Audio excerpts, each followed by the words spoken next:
So, if you've been following CSGO skins, you've probably heard about these things, the Stockholm Hollows. They are currently on the receiving end of the biggest stonks I've seen on anything in a very long time, driven by the fact that they're rare, the fact that they look good, and the fact that they look even better in CS2.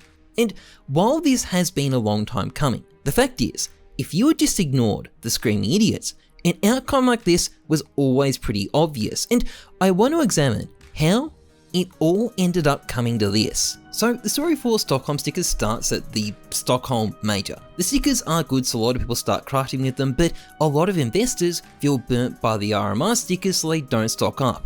As a result, there is a shortage of stickers, and the die has already been cast in Stockholm's favour. Now, in the early stages, it's not really possible to know whether they'll be a good investment yet, but once the sale wrapped up, it very easily became possible to crunch the numbers and see before any shadow of a doubt that these were good investments. The stickers are still really cheap, they haven't taken off at all, but it is all but guaranteed that they eventually will.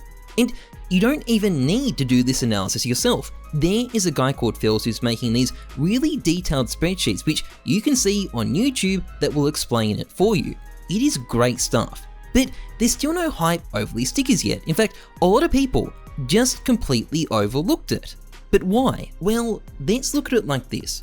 During early 2022, I stumbled across Fells and decided to make a video which used his content to talk about the importance of rigorous analysis when making investments, with Stockholm obviously being the case study.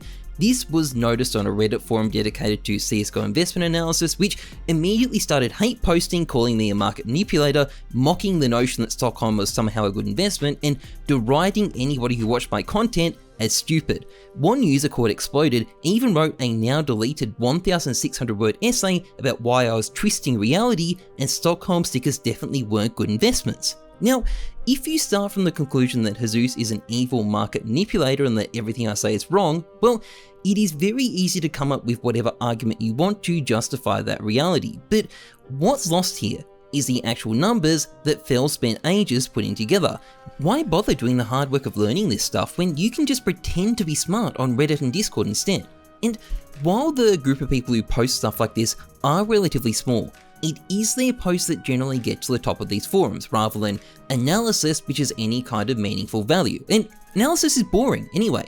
It's only a minority of people who actually have the time to break down this sort of stuff, and only a fraction of that minority are mentally stable enough to do it. And when it does get done, it just won't reach the average player.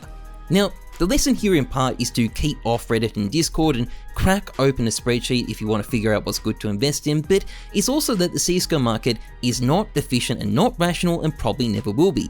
Massive opportunities like this can just exist, and no one will see them for ages. But it's also only the first part of the story. Stockholm stickers were set up for success, but this is something special, and it's the result of a bunch of factors coming together at once. Firstly, the entire skin economy is going through a bit of a hype.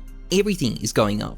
On top of that, because prices are frequently driven by FOMO, stuff like this has the potential to snowball. That's exactly what's happened here as people have tried to jump on the hype. And because Stockholm stickers are already relatively rare, they're particularly susceptible. And as the cherry on top, we have the whole CS2 hype, which has kicked things into overdrive. And how could anyone have seen this coming? Well, they couldn't. But what they could do is just patiently hold on to their investments for a long time and wait for something like this to happen. In fact, that's pretty much all you can do. Pick something that has good fundamentals and wait. Patience is always key to a good investment, and what's happening here is a great example of that. Trust the numbers, not your gut, and definitely not that weirdo on Reddit. And also remember that being patient is going to be key to your success. You don't want to be the guy who sold his breakout cases at 10 cents because they tripled in price.